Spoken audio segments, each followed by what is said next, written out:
Meus prezados irmãos e irmãs, ao término do mês de dezembro, onde nós pensamos tanto em Jesus e falamos tanto em Jesus, reiniciamos os nossos estudos de doutrina espírita, falando de um tema de importância capital para todos nós, que vem a ser os pactos.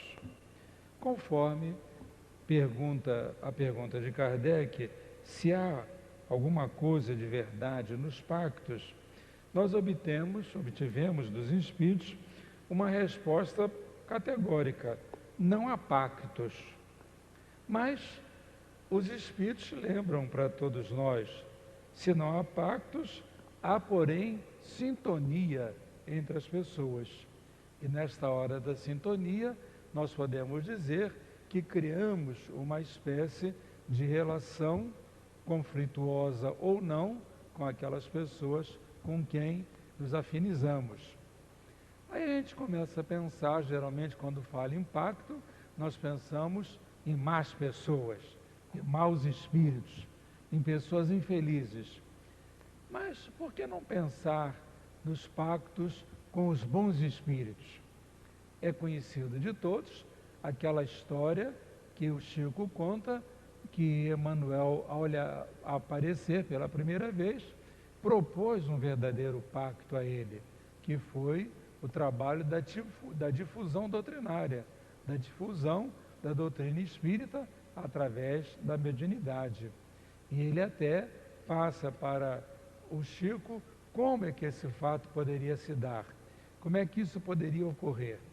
Espírito disciplinado, trabalhador no bem, Emmanuel só poderia pedir também como volta daquele pacto, aquele verdadeiro pacto, o que? Também a disciplina, também a determinação, também o espírito de serviço. Então, o pacto, nesse caso de Emmanuel e Chico, foi uma associação de projetos, uma associação de ideais, uma associação de ideias com um objetivo. Então, a gente começa a pensar nos objetivos. Um pacto pede objetivos. Não há pacto sem objetivos.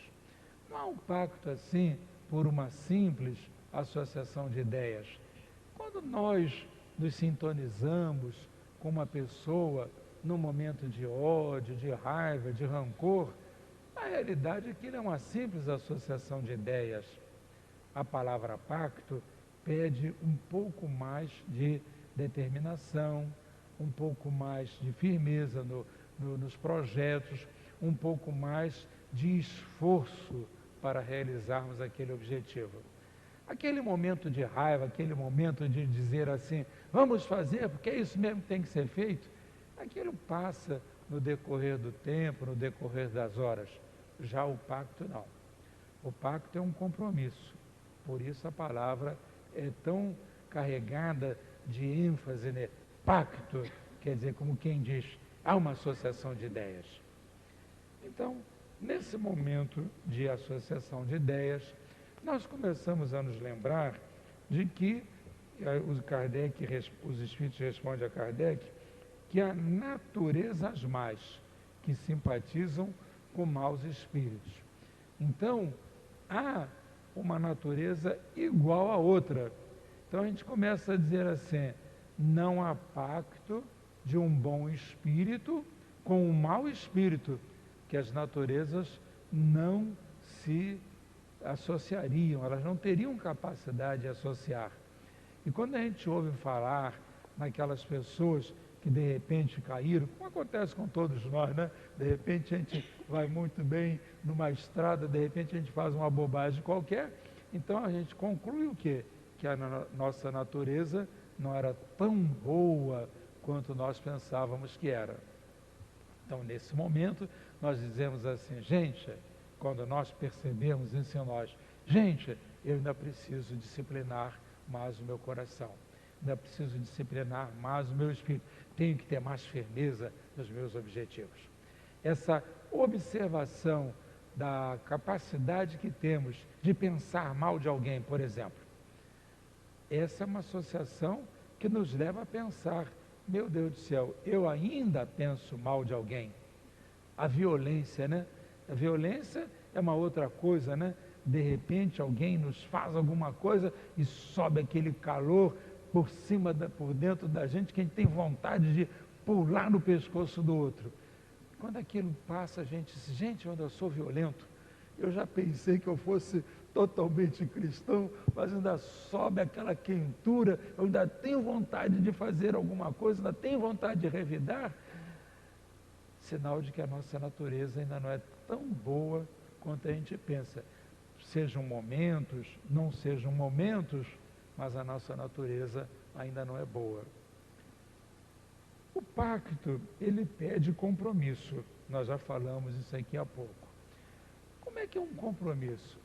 Um compromisso é uma associação de ideias, é um projeto com vistas ao futuro e é também um objetivo a alcançar. Vamos analisar melhor o objetivo a alcançar. Nós vemos, exemplificando, espíritos de bondade, como foi o Cristo e outros mais, que vieram com um trabalho definido na mente deles. Eles tinham um trabalho definido.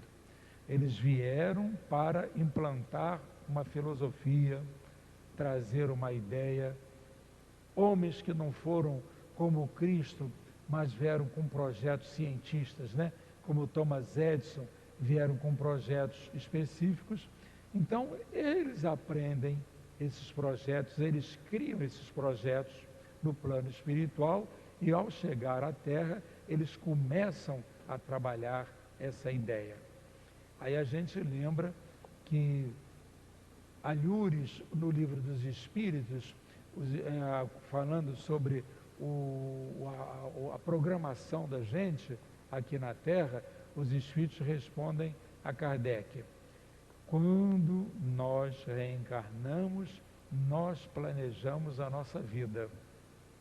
Quando nós reencarnamos, nós planejamos a nossa vida.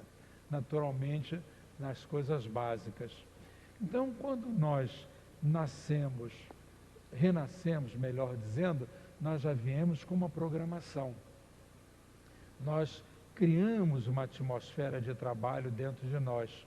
Então, com o meu guia espiritual, cada um de vocês com o seu guia espiritual, aqueles que vêm com um trabalho específico, quer seja no campo da divulgação, na palavra oral ou na palavra escrita, aqueles que vêm com mediunidade, eles programam esta vida. Então, eles estabelecem um pacto, ou seja, eles estabelecem uma programação para a sua existência. Então, nós reencarnamos, temos aquele período de vida que nós todos chamamos de complicado, que é a fase da adolescência, a fase do começo de vida, organizar a vida de relação, a vida de sociedade, emprego, para então começarmos a trabalhar, para então darmos prosseguimento ao pacto.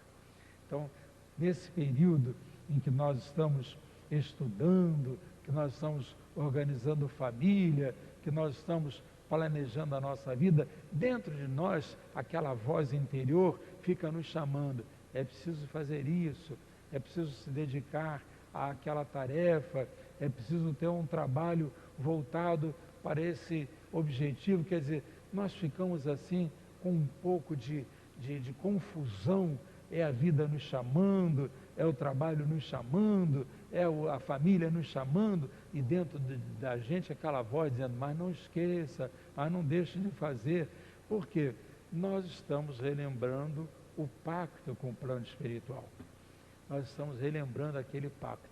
Por isso que às vezes a gente diz assim: eu gostaria tanto de ter feito tantas coisas, eu gostaria tanto de ter feito isso, ter feito aquilo, e a gente começa a apresentar a relação do que gostaria de ter feito e não fez. No fundo, por que nós não fizemos? Por qualquer processo, por qualquer acontecimento, nós não podemos cumprir o pacto, ou seja, o prometido no plano espiritual, para fazermos o bem que deveríamos fazer, fazermos o que deveríamos fazer aqui na Terra. Aí a gente lembra também do Livro dos Espíritos, quando os espíritos disseram a Kardec que o bem é um pouco assim, meio morno, né? E o mal não. O mal ele é mais ativo, ele é ousado. Porque os espíritos do mal, eles se comprometem com os objetivos do mal, como eles não têm escrúpulos, eles agem claramente e rapidamente. O bem começa a ter escrúpulos. Ah, o que é que vai acontecer com a minha família? Meu Deus do céu, hoje eu vou para o centro espírita, como é que vai ficar meu filho? Como é que vai ficar minha mulher? Como é que as mulheres vão dizer, como é que vão ficar o meu marido? O meu marido, como é que vai ficar? É aquele escrúpulo que a gente tem, e às vezes esse escrúpulo até nos inibe de fazer o comprometimento, de dar prosseguimento ao comprometimento que a gente teve no plano espiritual. Já o mal não tem isso. Como ele não tem escrúpulos, ele se dedica com mais rapidez ao mal. Ele rapidamente se dedica ao mal. Sem querer fazer comparações, mas às vezes a gente ouve, é muito comum lá na nossa atividade assistencial, quando nós conversamos com aqueles jovens que nós às vezes observamos que eles estão tendendo para o mal, para o tóxico, quando a gente fala com eles, mostrando que a natureza deles ainda não é de alguns deles naturalmente, ainda não é uma natureza elevada, eles dizem assim, para mim e para outros, eu não tenho nada a ganhar. O que acontecer está bem acontecido, já vivi muito. Quer dizer, não há nenhuma sintonia com um projeto de elevação. É o viver por viver. Quer dizer, se matar como ele matar ou ele morrer, tanto faz como fez. Quer dizer, esquecem de um comprometimento com a elevação. Por isso, por eles não terem comprometimento com a elevação, eles são capazes de dizer isso, né? Eles são capazes de dizer que não tem nada a perder, porque eles são, é aquele mal ousado que os espíritos lembraram para Kardec, é o mal ousado. Já o bem a gente pensa 2 vezes, pensa 3 vezes, pensa 10 vezes, e às vezes com a nossa natureza até meio preguiçosa, né? Às vezes nós até deixamos de fazer as coisas mesmo, alegando problemas familiares. Em realidade, aquele pacto não está muito lembrado, assim nós não estamos lembrando muito bem daquele pacto. Bom, Kardec diz aqui, peremptoriamente, não há pactos. O que é que isso quer significar? Quer significar que Deus nos dá a liberdade de fazer tudo. Então não há pactos no sentido. Vamos supor que sejamos convidados a fazer o mal, mas nós temos um convite de uma casa espírita, de um livro, de um amigo, de uma atividade no bem. Somos convidados a mudar de vida. E nós temos o direito da mudança. Que quando a gente fala em pacto, fala em comprometimento, parece que aquilo já é definitivo. Na realidade, nada é definitivo na vida, né?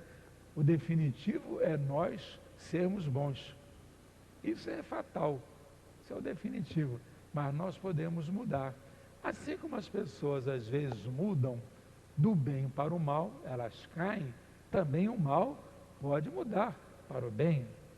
Quantas pessoas nós temos conhecimento, na própria Malé, em outros lugares, que eles dizem assim, ouvi uma palestra, li um livro e mudei meu comportamento. Então elas mudaram o comportamento. Dona Idalinda Aguiar Matos, ela conta um caso num seu livro já esgotado, chamado Detalhes de Vida, muito interessante. É um caso passado com um ex-cangaceiro, Antônio Silvino, que morreu até relativamente pouco tempo, aqui em Nova Iguaçu. Ele conta que quando ele era criança, assim, pré-adolescente, o pai dele, ou o avô dele, deu-lhe lá no interior do Nordeste, deu-lhe uma garrucha e disse assim, ou você mata ou você morre. Ou você se defende ou você vai ser a vida inteira tocado pelos macacos. Os macacos eram os policiais da época, que eles eram chamados de macacos, que lutavam contra os cangaceiros, ou você luta para sobreviver com os cangaceiros, com os próprios cangaceiros. Então ele, naquele momento, ele ficou envolvido por aquele sentimento, dado pelo pai ou pelo avô, não me recordo mais, e ele se envolveu de tal modo com aquela ideia que ele passou a ser um cangaceiro. Mas ele conta que havia um espírito de bondade que tentava ajudá-lo, que apresentava-se para ele como se fosse uma sombra. Ele dizia que era uma sombra clara. Não dá para entender sombra clara, né? Ele deveria querer dizer que era alguma figura, alguma coisa assim qualquer. Mas ele dizia que era aquela sombra que vivia na frente dele, dizendo assim: não faça isso, não mate. Ele cavalgando e aquela sombra clara, né, se colocava na frente dele: não mate, não faça isso, não atire em ninguém. E ele um dia optou, ele fez um pacto com o mal, e ele virou-se para aquele espírito que naturalmente tentava dizer a ele para não fazer o mal, e ele disse sempre àquele espírito: sai para lá, diabo, deixa eu fazer o que eu quiser, deixa eu fazer o que eu bem entender. Então naquele momento ele se associou ao mal, e a partir dali ele foi um cangaceiro, que ele no livro até diz quantas mortes ele trazia nas costas. Ele mesmo diz, eu não recordo agora, mas ele diz que com certeza ele atirou em tantas pessoas e matou. Agora ele disse, naquelas escaramuças, naquelas brigas, eu sei lá quantas pessoas eu matei, nem sei se matei, mas com certeza matei tantas pessoas assim, porque eu, frente a frente, eu atirei nela. Então naquele momento ele fez o pacto e se associou com aquelas forças do mal, com aquelas forças da ignorância. Mas mostrando que nada é definitivo na vida, um dia ele matou uma criança, sem querer. Ele puxou a garrucha naquelas batalhas e sem querer ele mata uma criança. Um jovem, como ele era jovem quando ele ganhou a garrucha do pai.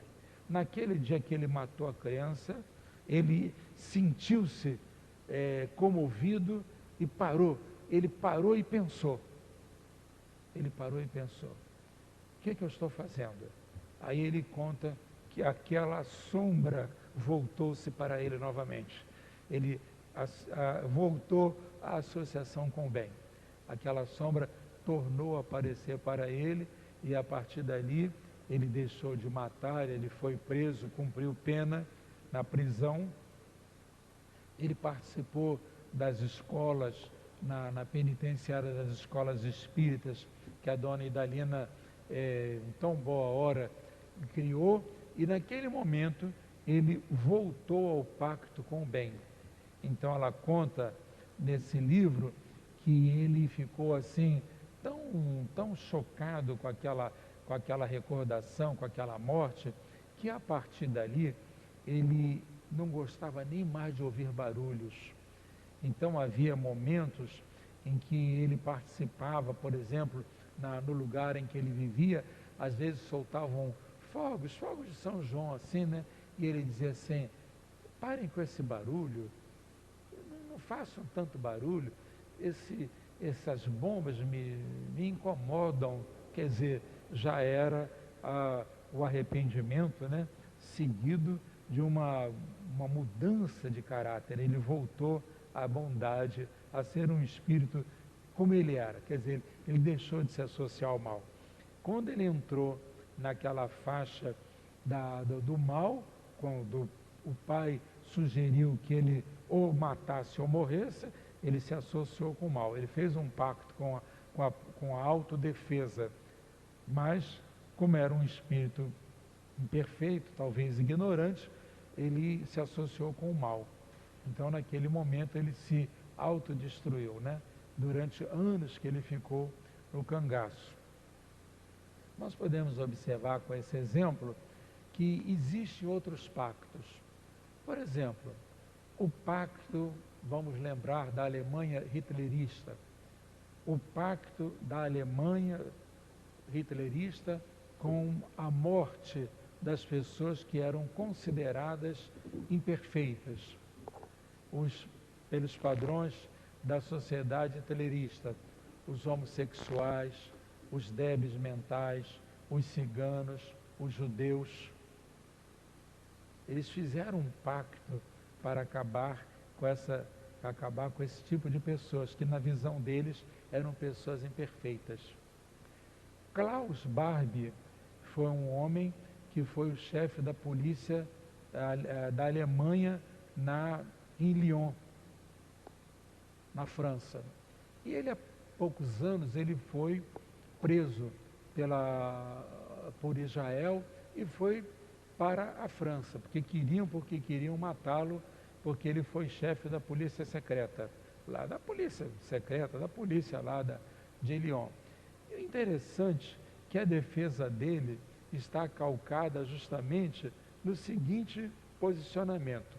Ele diz assim: eu não era hitlerista, eu era um soldado e estava cumprindo um papel na chefia de polícia. E o meu papel era de prender os opositores ao exército alemão. Então eu prendia, eu mandava fuzilar se fosse o caso, mandava encarcerar, mas eu estava cumprindo um papel de soldado.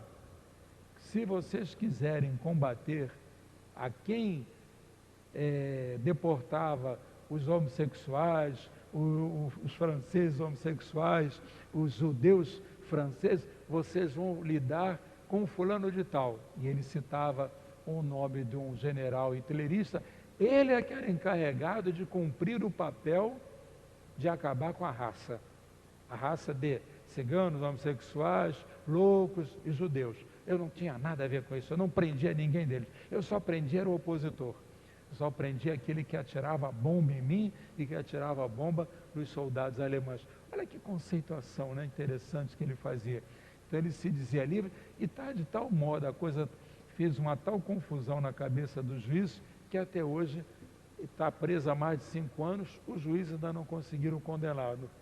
Ele só está preso esperando alguma coisa. Acho que eles estão esperando até que ele morra, que ele já está com 80 e muitos anos, né?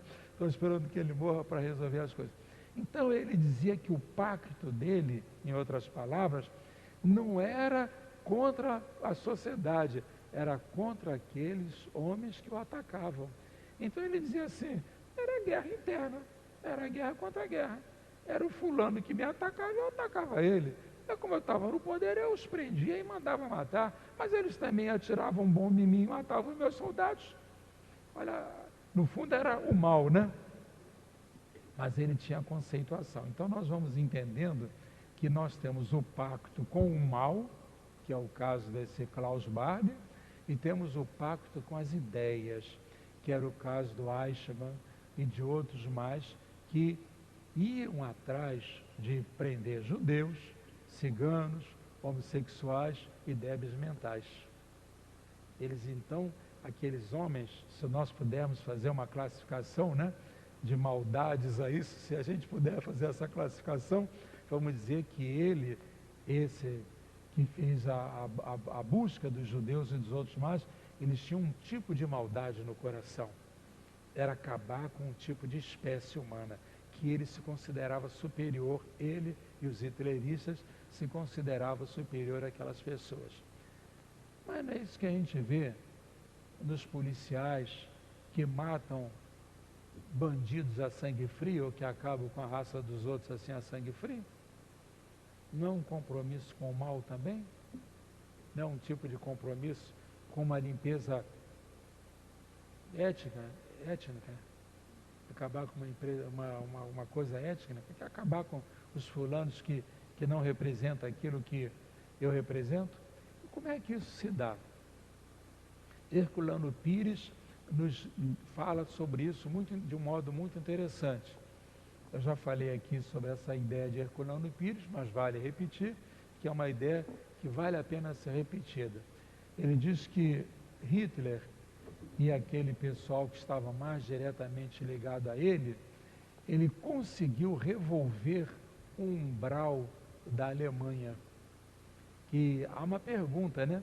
Como é que um povo que deu um Beethoven, deu um Schiller, deu tantos homens de ciência, tantos homens de arte, como é que aquele povo também conseguiu praticar uma guerra, conseguiu mover todo um continente, que foi o continente europeu, o continente americano, como é que ele conseguiu fazer aquilo tudo? Então o Herculano Pires diz assim, isso foi uma associação com as zonas umbralinas da Alemanha. Ele como que revolveu e puxou aquelas zonas umbralinas para fazer todo esse mal. Aí a gente pensa em nós mesmos.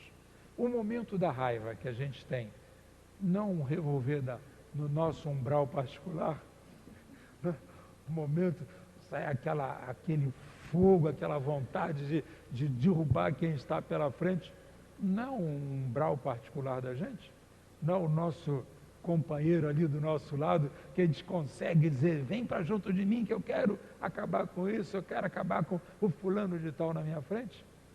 Então nessa hora nós fazemos um pacto, que pode ser, vamos repetir, pode ser um pacto com uma ideia, que é acabar, aí entra o racismo, entram as forças que desejam acabar com um tipo de espécie de pessoas, vamos acabar com todos os homens que portam esse defeito, vamos acabar com todos os homens que têm esse comportamento, que é uma forma de racismo, e tem aquele umbral nosso de eu sou superior a quem quer que seja, que é uma forma de racismo também, né? É uma vaidade da gente de nos sentir melhor do que os outros, a vaidade intelectual. É o pacto com as forças da ciência, com os falsos profetas, como diz Jesus, né? E também o pacto com as forças da vaidade, as forças da intolerância. Então nós vamos vendo que esse pacto tem uma série de variantes, né? Tem uma série de coisas. A gente pensa que o pacto é uma coisa simples, que nada. Se eu tenho uma espécie de vaidade intelectual, me julgo mais capaz do que os outros, me julgo capaz de perceber as coisas, é um tipo de vaidade. Isso é vaidade. Eu sou capaz até de fazer o mal, incapaz de fazer o bem, mas também incapaz de fazer o mal. Eu só sou vaidoso, só sou tolo. Mas quando eu tenho uma associação contra, que aí entra o racismo, né? Contra esse tipo de pessoa, contra aquele tipo de pessoa, é uma parte bem inferior do meu coração. É uma parte bem materializada, bem cruel ainda da minha alma. Sou capaz de matar por causa de uma ideia. A gente entra no umbral, né? Nós temos um umbral da vaidade, temos um umbral do mal pelo mal em si mesmo, né? Agora, Kardec diz uma coisa interessantíssima aqui nessa pergunta e na resposta da pergunta 549. Ele falando sobre aquela história que queremos atormentar o nosso vizinho, não sabemos como fazer, então chamamos por espíritos inferiores. Isso é muito mais comum do que a gente pensa. Às vezes nós começamos a ficar com uma vontade com um lugar, de repente a gente começa a ficar com uma vontade com alguém, de repente a gente entra em umas faixas assim complicadas, que é uma associação contra as forças do bem. Às vezes as pessoas pensam em nós também, né? de modo ruim, mas aqui ele diz assim, o que eu quero chegar é adiante na resposta dos espíritos. Ele diz assim, nós queremos fazer o mal e chamamos os espíritos inferiores para nos ajudarem, que por sua vez também impede que nós os auxiliemos. Porque eles estão acostumados com o mal, vão ficar junto de nós. Mas Kardec dá a chave de como vamos resolver esse assunto. Ele diz assim, mas não se segue que o teu vizinho não possa livrar-se deles. Aí ele dá duas ações que os vizinhos podem fazer para livrar-se do assédio do mal. Quais são essas duas ações? Aí ele diz assim, por meio de uma conjuração oposta. O que vem a ser essa conjuração oposta? Nos associarmos ao bem. e pedirmos a alguém que nos ajude ao bem. Aí é válido, né? A prece. Selma, reza por mim. Sônia, pensa em mim naqueles momentos que eu estou passando por uma fase tão cruel. Quer dizer, a gente sente que estão vibrando contra a gente, e a conjuração oposta é o quê? É justamente o nosso apelo às pessoas de bem para que nos ajudem a afastar aquela vibração pesada em cima da gente. Então a resposta dos Espíritos para Kardec: não se segue, que o teu vizinho não se possa livrar-se dele por meio de uma conjuração oposta. Quer dizer, ao mal responder com bem. Aquela vibração pesada, responder com uma vibração leve. Aquele sentimento cruel, responder com um sentimento de bondade. E ele continua dizendo aqui a resposta à outra ação: e pela ação da sua vontade. Então não basta eu pedir a Amália, a Sônia, a Selma para rezarem por mim. Eu também tenho que ter vontade. E para ter vontade, eu tenho que conhecer o assunto. Aí a gente vê a beleza da doutrina espírita, né? Que nos ensina que muitas coisas que ocorrem conosco é o resultado de ondas vibracionais que nos chegam. Se a pessoa não conhece isso, ela não vai entender nunca essa onda vibracional. Quem está na casa espírita percebe, quem conhece magnetismo sabe. Mas eu me lembro muito de uma parenta que eu tenho, que quando de vez em quando ela conversa comigo sobre doutrina espírita, ela diz assim para mim: eu não consigo ler livro espírita, eu não consigo entender nada daquilo que está escrito ali. E é uma pessoa inteligente, uma pessoa capaz. Se eu não consigo entender nada daquilo, eu pego aquele evangelho que você me deu e que fulana me deu, eu leio aquilo, não entendo nada daquilo, não consigo associar, não consigo pensar, não entendo nada, Altivo. Ele disse: escuta, pensa um pouquinho, para pensar um pouquinho, não adianta, eu não vou aprender mesmo. Quer dizer, ela não tem vontade. Ela não tem vontade. Diferentemente de uma outra pessoa que eu conheci, já desencarnada, que não era espírita porque era católica convicta, mas gostava de ler os romances espíritas. E de vez em quando, mas tinha vontade de conhecer. Ela era uma pessoa médium espontânea, não participava de centro espírita por força do catolicismo dela, mas era médium espontânea. Então ela dizia assim para mim, de vez em quando nas conversas: quando a gente ouve e vê tantas coisas, eu me lembro daquelas histórias dos livros que você traz. A gente tem que acabar acreditando em reencarnação mesmo, né? Quer dizer, havia uma vontade de aprender, embora o respeito à religião oficial dela, a religião que a fez trilhar por um caminho oposto ao da doutrina espírita. Eu já disse que ela era uma pessoa média espontânea, né? Mas ela dizia assim: eu entendo, mas eu não vou seguir isso. A minha religião não permite. Diferente da outra que não entende, porque não quer usar a vontade. Então, às vezes, a gente olha para certas pessoas. Aqui é muito comum nós ouvirmos pessoas que vêm falar conosco das perseguições espirituais, e a gente diz assim: levanta a vontade. Ah, eu sou muito fraco, eu não sei como é que eu vou fazer esse levantar a vontade, eu sei lá o que é levantar a vontade, e por mais que a gente explique, mostre, a pessoa sempre tem mas eu não posso, mas eu não sei, mas eu não sou capaz de fazer, porque em verdade a pessoa não tem aquilo que os Espíritos disseram a Kardec. Nem elas opõem uma conjuração, como o termo está aqui, nem tampouco usam a vontade. Então, quando a gente pensa na vontade, a gente pensa na doutrina espírita, a gente diz assim: puxa, que abençoada é essa doutrina que nos explica tantas coisas, né? Nos explica força do pensamento, nos explica ação fluídica, nos explica a ação dos espíritos, nos explica a ação da nossa vontade, nos explica os nossos karmas, as nossas falhas, os débitos que a gente tem. Se não fosse isso, como é que as pessoas iriam sobreviver, né? Mas há uma outra atitude que os espíritos responderam a Kardec, que mostra para nós como é que nós fazemos o mal. Como é que a gente faz o mal? Nós falamos ainda há pouco aqui que o mal é o resultado de uma associação. Mas como é que esse mal se faz? Como é que esse mal se completa? Como é que essas coisas se fecham para fazer o mal? Aí na continuidade da resposta, ele diz assim: aquele que intenta praticar uma ação mal, intenta, tem desejo, tem projeto, né? Aquele que intenta praticar uma ação mal, pelo simples fato de alimentar essa intenção, chama em seu auxílio maus espíritos.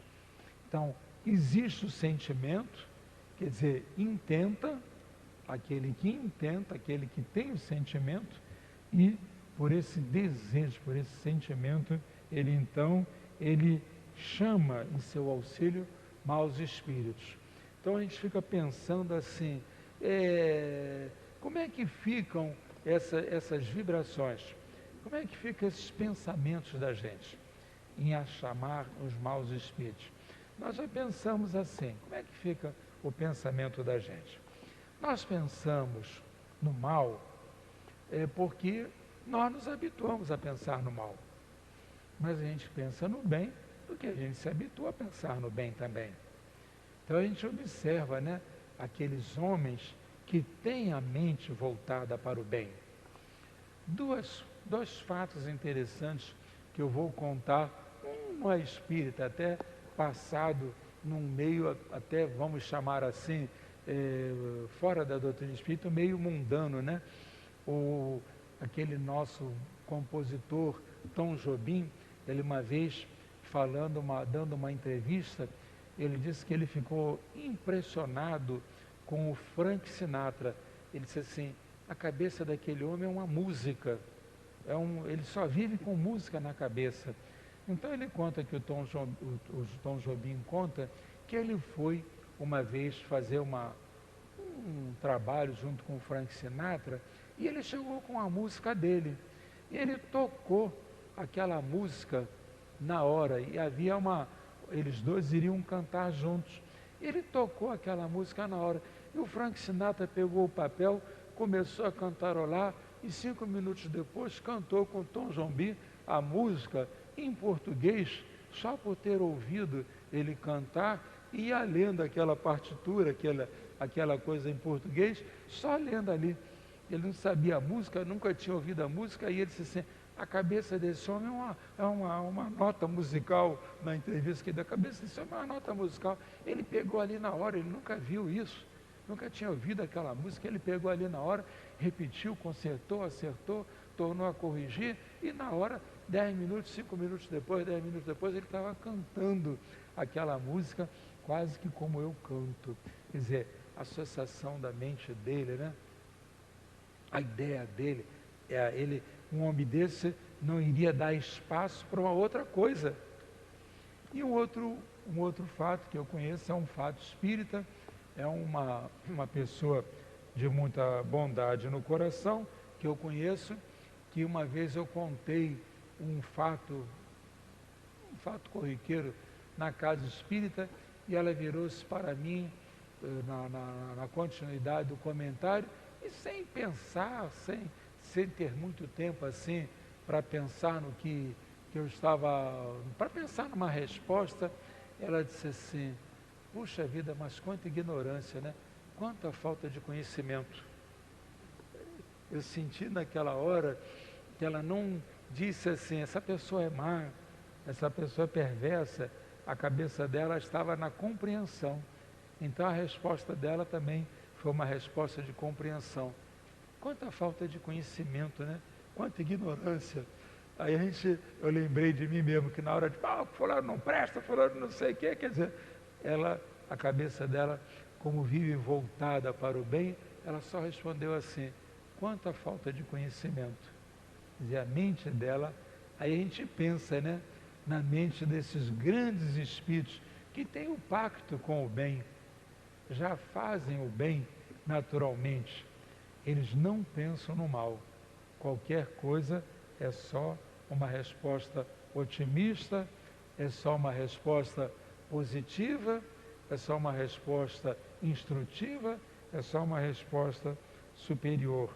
Aí dizem os espíritos aqui a Kardec, aquele que deseja praticar uma ação má, chame em seu auxílio maus espíritos, aos quais fica então obrigado a servir, porque dele também precisa esses espíritos para o mal que queiram fazer.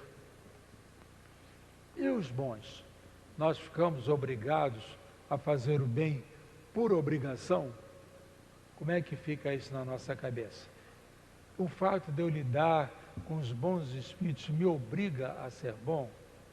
Sim, de um ponto de vista moral. Que como é que eu vou chegar perto daquele espírito, né? Por isso que a gente diz assim, né? Comprometimento moral. Como é que eu vou chegar perto daquele espírito que só fala bem para mim, só me ensina o bem, só age no bem? Como é que eu vou chegar perto dele quando de vez em quando eu digo assim, eu me permito fazer o mal de vez em quando? Como é que eu vou chegar a um comprometimento moral? Eu não posso fazer, de vez em quando eu não posso falir. Na medida que nós vamos entrando em sintonia com os bons espíritos, é inapelável o apelo deles, né? Inapelável, como já estamos acabando de dizer, e nós não conseguimos deixar de fazer o bem. Por isso que esses grandes espíritos, né? Eles não se passa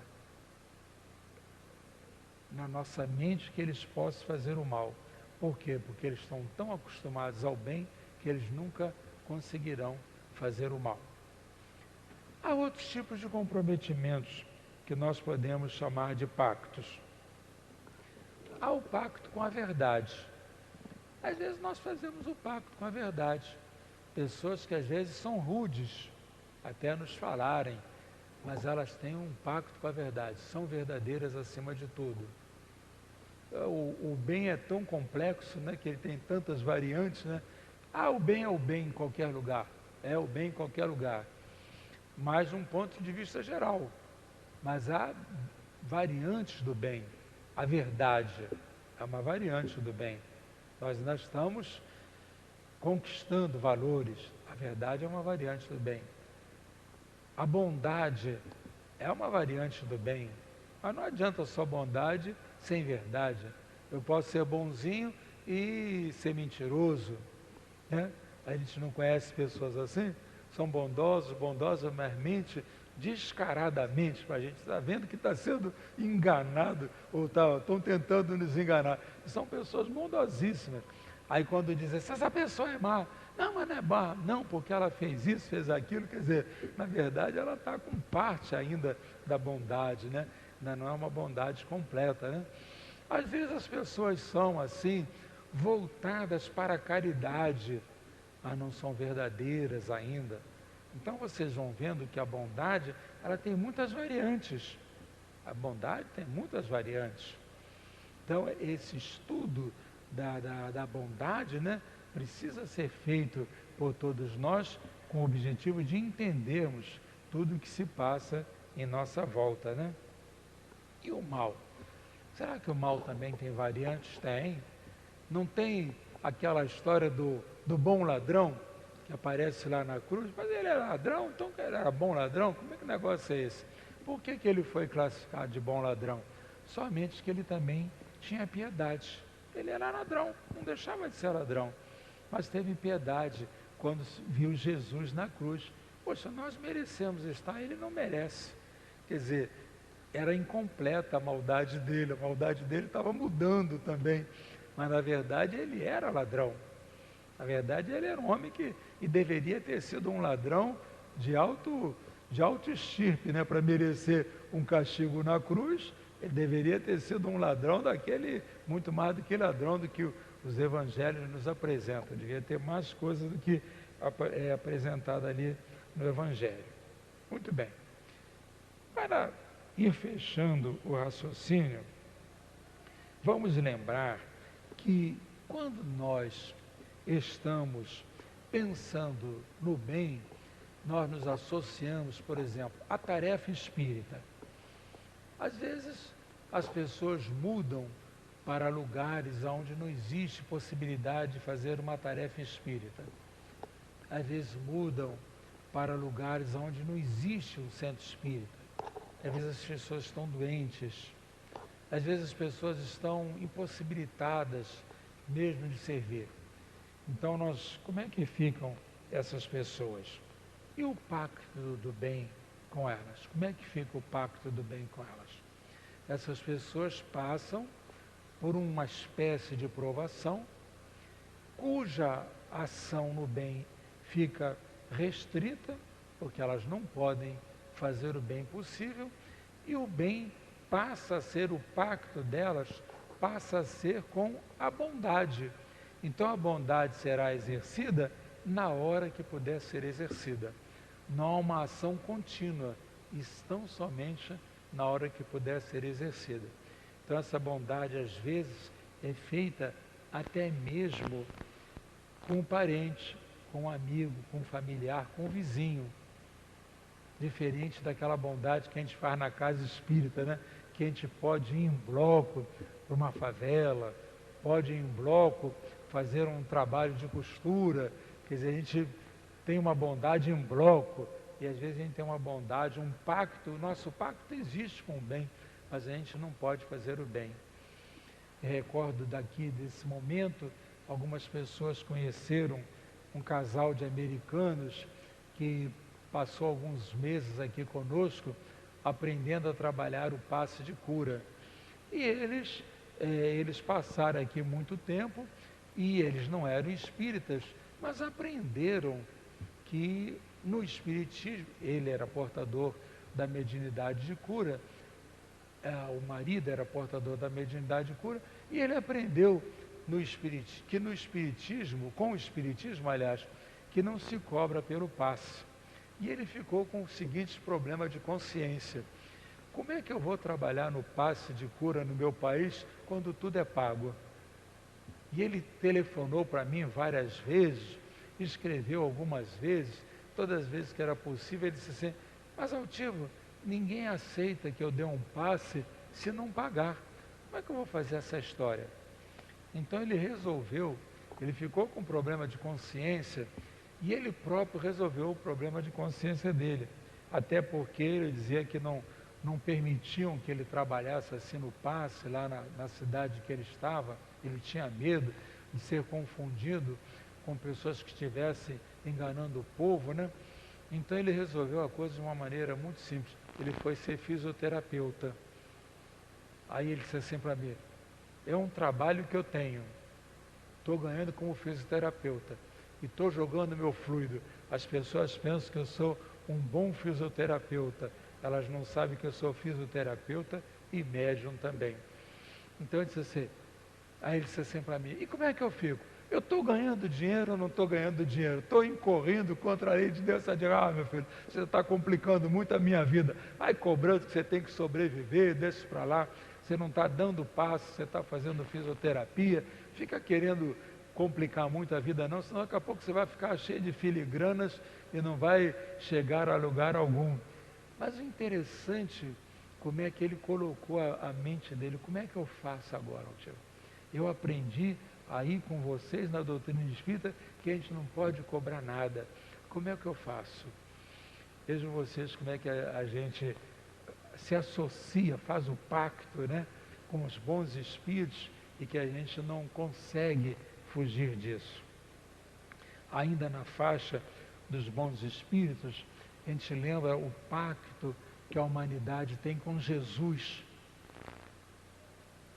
O amor ao próximo, o bem ao próximo. Isso é um pacto, né, que a gente tem com Jesus, um verdadeiro pacto na difusão da doutrina cristã. Nós temos um pacto com os bons espíritos, que Kardec foi o porta-voz, né, com a doutrina espírita. Então nós dizemos que temos um pacto com Kardec. Na realidade, quando a gente fala assim, a gente está querendo dizer que é um pacto com os espíritos, né, que trouxeram a doutrina espírita. Isso é um pacto, falar de doutrina espírita, né? Nós temos um pacto com a mediunidade, de cura, de incorporação, com a palavra, com o bem.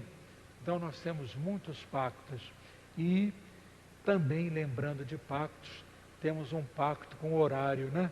Então nós temos que ir encerrando o nosso assunto, porque nos faltam alguns minutos somente, e recordando para todos nós, para todos aqueles que nos ouvem, que o grande pacto que nós temos com o progresso, com a verdade, ele precisa ser desenvolvido a partir do dia de hoje, né?